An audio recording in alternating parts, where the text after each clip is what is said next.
Hello guys, welcome to my YouTube channel. Economy start करेंगे और इसमें आज हम पढ़ेंगे economy and economics and types of economy. तो इकोनॉमी में मैं आपको सिर्फ और सिर्फ यहाँ पे कॉन्सेप्ट्स बताऊंगी, कोई भी स्टैट्स नहीं बताऊंगी, क्योंकि इकोनॉमी के स्टैट्स चेंज होते रहते हैं और इकोनॉमी के स्टैट्स देखने के लिए आपको करंट अफेयर्स की वीडियोस देखनी पड़ेगी। तो सबसे पहले शुरू करते हैं economy and economics. Economy is a state of country और a region in terms of production and consumption of goods and supply of money. Economy क्या देखती है, एक कंट्री में या एक पर्टिकुलर रीजन में गुड्स एंड सर्विसेज कितनी प्रोड्यूस हुई है और कितनी कंज्यूम हुई है, और साथ ही साथ सप्लाई ऑफ मनी को भी देखती है।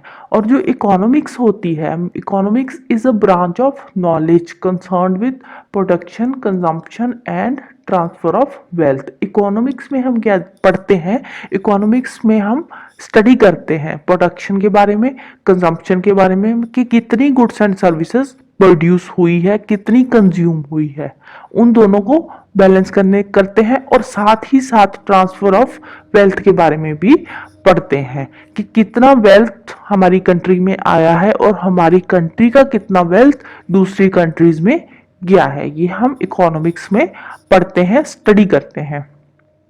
नेक्स्ट आता है types of economy. Types of economy, अब ये इकोनॉमी की जो टाइप है कि कौन सी इकोनॉमी है, ये एक पर्टिकुलर कंट्री पे डिपेंड करती है, एक पर्टिकुलर कंट्री के प्रोडक्शन पैटर्न पे डिपेंड करती है, क्योंकि हर एक कंट्री का अलग अलग प्रोडक्शन पैटर्न होता है। तो अब कौन सी इकोनॉमी है उस कंट्री में, वो डिपेंड करती है उस कंट्री के प्रोडक्शन पैटर्न पे।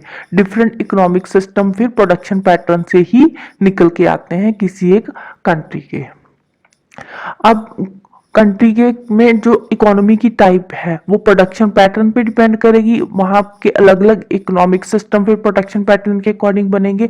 तो इकोनॉमी को ऑर्गेनाइज करने के बहुत सारे अलग अलग ऑल्टरनेटिव वेज निकल कर आएंगे, वो फिर इकोनॉमी प्रोवाइड करेगी कि इसको ऑर्गेनाइज कैसे करना है।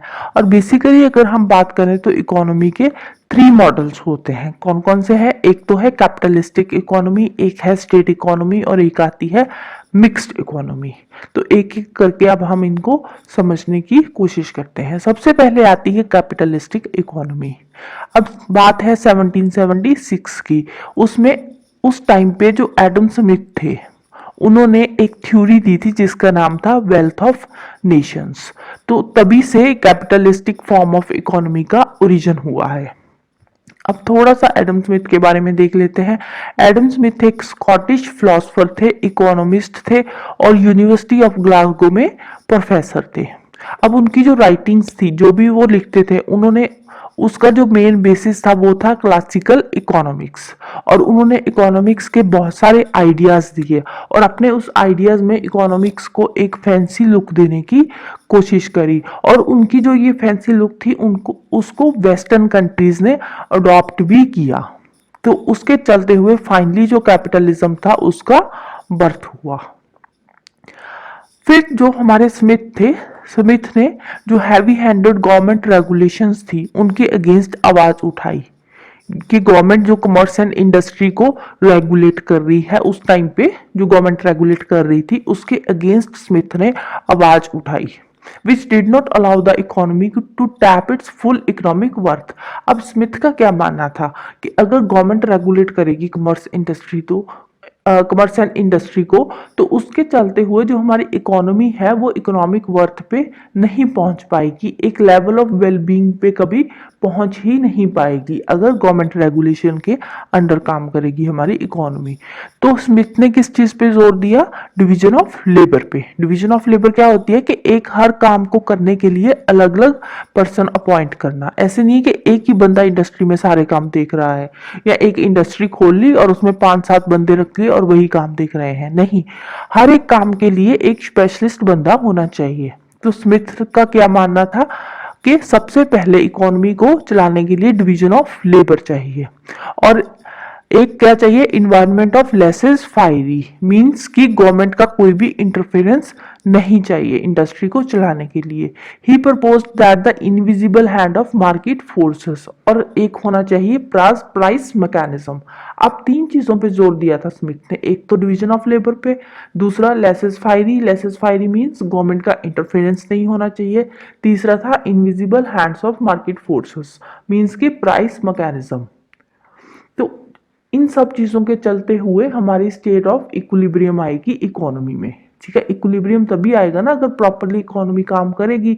तो अगर प्रॉपरली इकोनॉमी काम करेगी तो हमारी इकोनॉमी में इक्विलिब्रियम आएगी, और इक्विलिब्रियम आएगी तो जनरल वेलबींग होएगी हमारे कंट्रीमैन की। For such economy to function for public wellbeing he has acknowledged the need of competition in the market.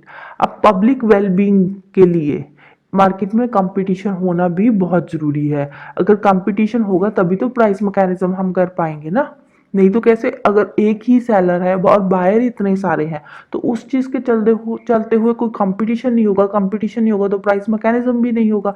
वो बंदा अपने हिसाब से चीज बेचेगा, अपने हिसाब से प्राइस लगाएगा।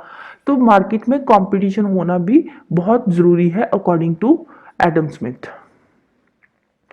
अब once the USA attend independence, USA को इंडिपेंडेंस कब मिली थी? 1776 में। अब एडम स्मिथ ने थ्योरी कब दी थी वेल्थ ऑफ नेशंस की? 1776 में।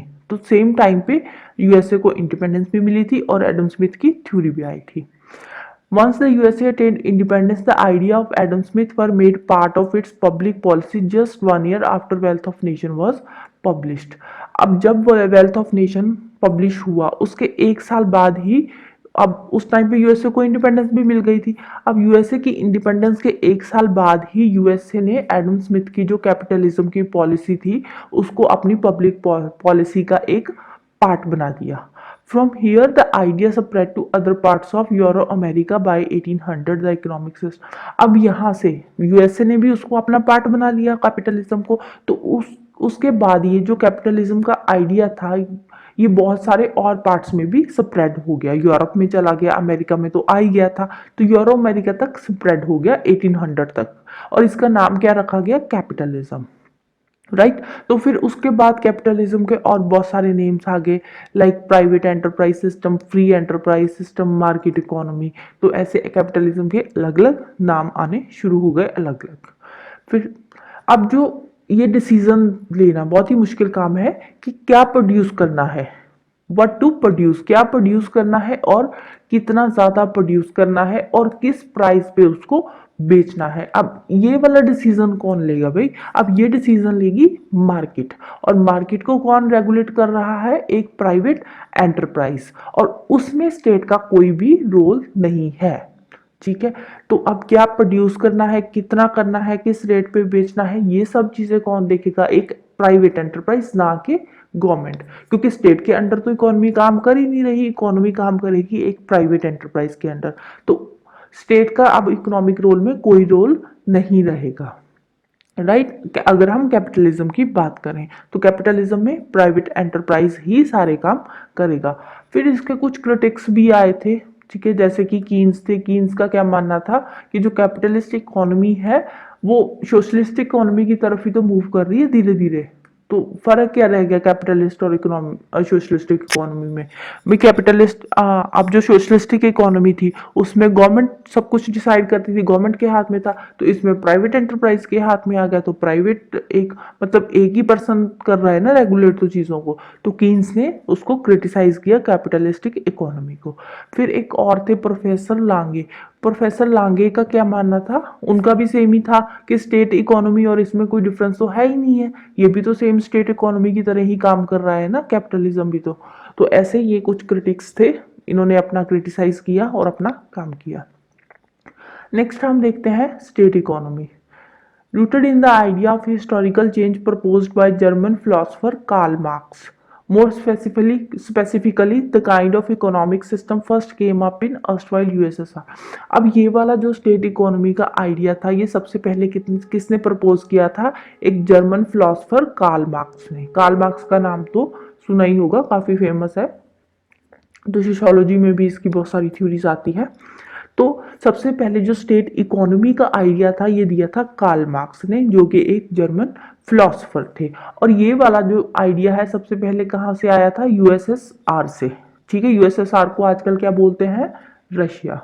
ठीक है, और यूएसएसआर में आया था आफ्टर बोल्शेविक रेवोल्यूशन इन 1917 में रशिया को इंडिपेंडेंस मिली थी, जिसको बोलते हैं बोल्शेविक रेवोल्यूशन। उसके बाद यूएसएसआर में स्टेट इकोनॉमी का सिस्टम सबसे पहले स्टार्ट हुआ था, और उसके बाद ये सिस्टम शुरू हुआ था पीपल्स रिपब्लिक ऑफ चाइना 1949 में।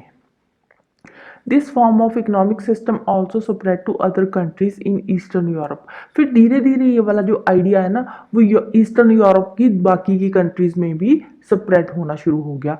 और यहाँ से स्टेट इकोनॉमी के दो वर्जन्स निकल के आते हैं, राइट। अब कौन सा था, एक तो हो गया यूएसएसआर वाला आइडिया, जो यूएसएसआर में चलता था उसको बोलते थे सोशलिस्टिक इकोनॉमी, और एक आता था प्री 1985 चाइना का, जो चाइना में 1985 से पहले चलता था, जिसका नाम क्या था, कम्युनिस्ट इकोनॉमी। अब स्टेट इकोनॉमी के यहाँ पे दो वर्जन्स निकल कर आते हैं, एक तो आता है सोशलिस्ट इकोनॉमी और एक आता है कम्युनिस्ट इकोनॉमी। अब ये होते क्या है, अब ये इनमें डिफरेंस देखने की कोशिश करते हैं।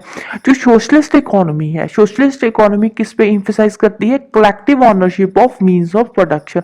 मतलब कि कोई भी प्रॉपर्टी है या एसेट है, उस पे जो ऑनरशिप है वो स्टेट की रहेगी, right. And it also ascribed a large role of state in running the economy. और इकोनॉमी को चलाने में जो मेजर रोल है वो स्टेट का ही रहेगा। फिर आती है कम्युनिस्ट इकोनॉमी, ये हमने पढ़ा था सोशलिस्ट इकोनॉमी। कम्युनिस्ट इकोनॉमी क्या कहती है, state ownership of all properties.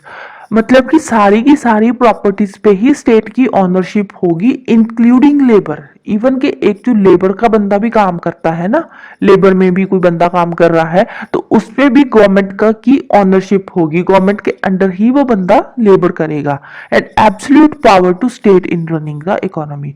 Economy को चलाने के लिए स्टेट की एब्सोल्यूट पावर होगी। और यहाँ पे हमने क्या पढ़ा था, लार्ज रोल ऑफ स्टेट, मतलब कि स्टेट का बहुत ज्यादा रोल होगा इकोनॉमी के को चलाने के लिए। और यहाँ पे क्या है, absolute power to state in running the economy. Economy को चलाने में स्टेट की एब्सोल्यूट पावर है, लेबर पे भी गवर्नमेंट का ही कंट्रोल है यहाँ पे कम्युनिस्ट। ये मेजर डिफरेंस है सोशलिस्टिक एंड कम्युनिस्ट इकोनॉमी में।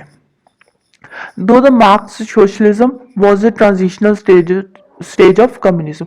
अब मार्क्स के अकॉर्डिंग क्या है, जो सोशलिज्म है ये एक कम्युनिज्म की ही ट्रांजिशनल स्टेज है, मतलब कि उसकी थोड़ी सी पहले वाली स्टेज है कम्युनिज्म की ही सोशलिज्म। और ये कभी एक्चुअल में रियलिटी में ये कभी आया ही नहीं। अब ये अकॉर्डिंग टू मार्क्स, सारे जो भी होते हैं इकोनॉमिस्ट या किसी भी बंदे ने थ्योरी दी है तो उनकी थ्योरी अलग अलग होती है। अब हम उनके अकॉर्डिंग पढ़ रहे हैं, हमने अपनी इसमें कोई भी थ्योरी नहीं डालनी। The socialist and communist economies used to criticize capitalistic economics of being based on। अब इसके भी कुछ क्रिटिसाइज इसको भी किया। अब जो कम्युनिस्ट इकोनॉमी थे, ठीक है, उन्होंने क्या क्रिटिसाइज किया, सोशलिस्ट एंड कम्युनिस्ट। बेसिकली कौन थे socialist and communist, state economy के टाइप्स है ना। तो स्टेट इकोनॉमी क्या बोल रही है कि जो कैपिटलिस्टिक इकोनॉमी है वो एक्सप्लॉइट कर रही है, तो कैपिटलिस्टिक इकोनॉमी नहीं होनी चाहिए मीन्स, ठीक है। अब उसके रिस्पॉन्स में जो कैपिटलिस्टिक इकोनॉमी है वो क्या बोल रही है, वो कहती नहीं हम सही है, जो स्टेट कैपिटलिज्म है ना वो एक्सप्लॉइट कर रहा है बेसिकली। तो एक दूसरे को ये क्रिटिसाइज कर रहे हैं, वो कहता तुम एक्सप्लॉइट कर रहे हो, वो कहता तुम एक्सप्लॉइट कर रहे हो, right. So this is all for today. Next हम मिक्स्ड इकोनॉमी के बारे में पढ़ेंगे। अगर लेक्चर पसंद आया हो तो प्लीज लाइक कर देना, शेयर कर देना और चैनल को सब्सक्राइब कर देना। Thank you, bye bye and have a nice day.